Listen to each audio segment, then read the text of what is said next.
인터넷이 어두우면은 이제 이게 만약에 그 최근에 큰 문제가 됐던 이제 웰컴 투 비디오 같이 포르노를 보고 싶은데 자기를 노출하고 싶지 않잖아요. 그럴 때에도 사용될 수가 있는 거죠.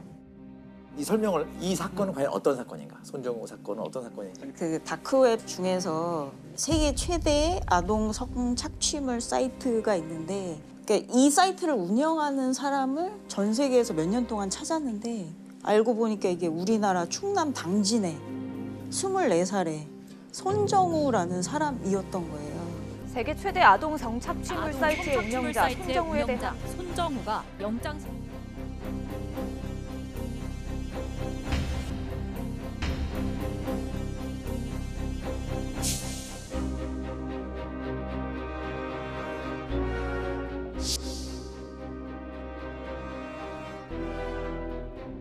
N번방 사태가 터지기 전이거든요.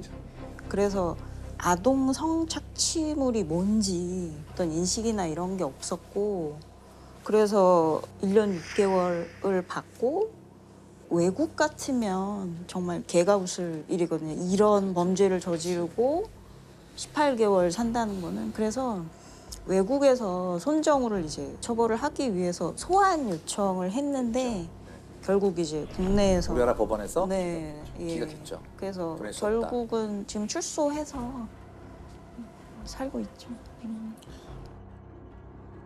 어떻게 1년 반 진짜 그건 밖에 안 형량 나오죠? 정말 납득이 저도 안 가더라고요. 왜 손정우가 그때 1년 6개밖에 안 받았나라고 하면 네. 전과가 없는데 초범인데 실형을 하는 거 자체가 법원에서는 되게 센 거라고 생각해요. 만약에 손정우가 직접 아동 성착취물을 아동을 활용해서 촬영했다면 그건 훨씬 더 중하게 처벌했을 거예요. 근데 이제 다른 사람들이 만든 거를 그냥 서비스만 해줬다고 생각했던 걸 아닐까. 우리 사회에서 아동 성착취물에 대해서 그 인식이 좀 낮았던 걸 너무 안이하게 생각했던 거 아닐까. 형이 1년 6개월밖에 안 나왔나 하는 거에 대해서 그냥 추측을 해보자면 좀 그런 면이 있지 않았나 싶습니다.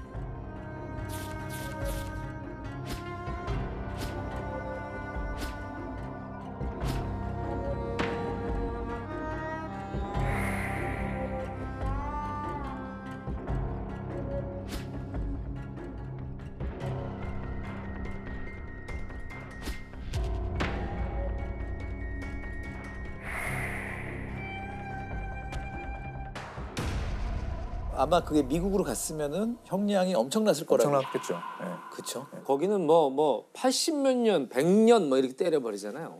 그거를 저쪽에서 강하게 처벌하겠다는 의지를 드러냈는데 그러니까 범죄인 인도를 하려면 요청을 범죄인 인도 청구를 하면 요건이 우리나라가 그거를 재판을 하지 않고 있어야만 청구를 할 수 있는 거예요.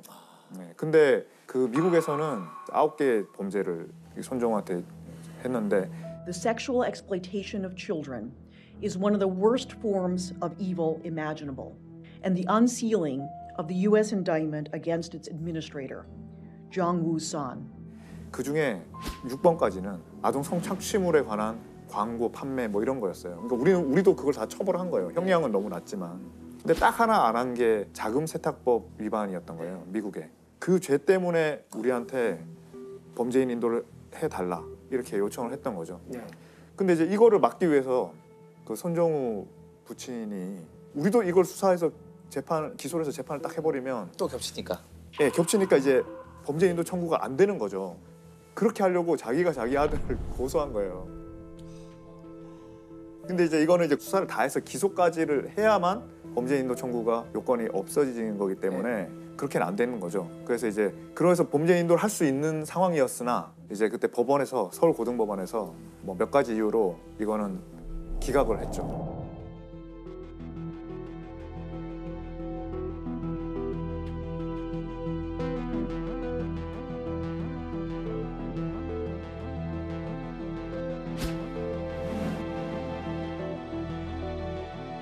그 범죄인 인도 조약의 목적이 범죄 예방과 억제라 하더라도 거기에 국한된다 하더라도 그런 사람을 제대로 처벌해야 억제가 되고 예방이 되잖아요. 그렇죠. 네, 그런 측면에서 좀 비판을 많이 받았던 것 같습니다.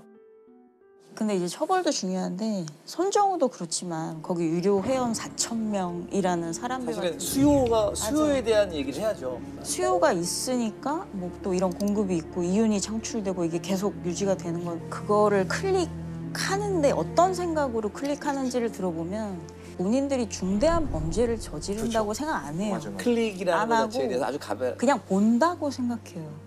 아동이 성착취를 당하는 그 고통이나 이런 거에는 관심이 없고 신경 쓰지 않고 그러니까 저거를 내가 보고 즐기는 어떤 대상 정도로만 그래서 이 수요자들 변명이 보통 호기심에 클릭했다 이렇게 얘기를 하거든요.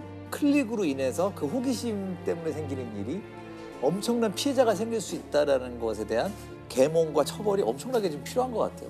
근데 다크웹이 이렇게 범죄에 악용되는 가장 중요한 이유가 사실 익명성이잖아요. 그렇죠. 그러니까 익명성 얘기가 나와야 될 것 같아요. 동시에 인터넷 성착취물의 피해자들이 가장 두려워하는 건 익명성의 반대인 본인들의 신상이 노출되는 거거든요. 본인의 사진이나 영상이 한번 노출이 되면 죽을 때까지 그게 사라지지 않을 것 같은 공포 때문인데 그러니까 같은 거를 가장 두려워하기 때문에 이제 범죄자들도 가장 자신의 익명성을 지킬 수 있는 이런 다크웹으로 가서 범죄를 저지르고 유료 회원만 4,000명이 넘거든요. 그러니까 이게 단순히 뭐 익명성, 일탈행위 이 정도가 아니고 이게 산업이에요. 돈을 버는. 그 손정우가 벌어들인 돈이 어마어마한 그 산업. 그러니까 이 정도의 산업이 될 수 있었던 이유가 똑같이 가상화폐를 사용을 해서 그러니까 그것도 역시 익명성에 기댄 거거든요.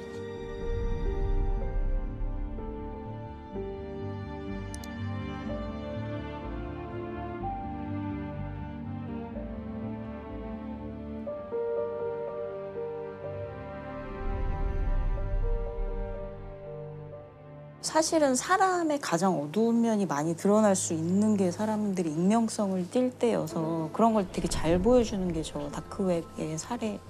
그러니까 인터넷 세상에서 또 새롭게 파생되는 범죄의 양태가 너무나 많아서 근데 가장 심각한 거는 저도 성에 관련된 그렇죠. 범죄가 제일 크다는 생각이 들긴 합니다.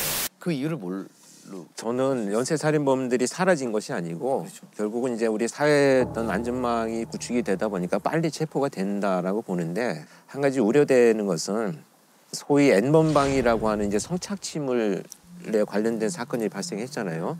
저는 이것이 강호순보다 훨씬 더 진화된 연쇄살인의 개념이라고 생각을 합니다. N번방 소위 그 조주빈의 피해 여성들은 약점을 잡혀갖고 성착취물을 만들었다라고 하는 비난까지 받았던 결국은 그것을 극복해내지 못하고 삶이 파괴되어가지고 스스로 극단적인 선택을 해서 죽게 만들고 범인은 손에 피를 묻히지 않습니다. 그 결과로 돈을 또 벌고 있어요. 그러니까 엄청난 발전된 연쇄살인의 개념이지 않나 이렇게 저는 생각을 합니다.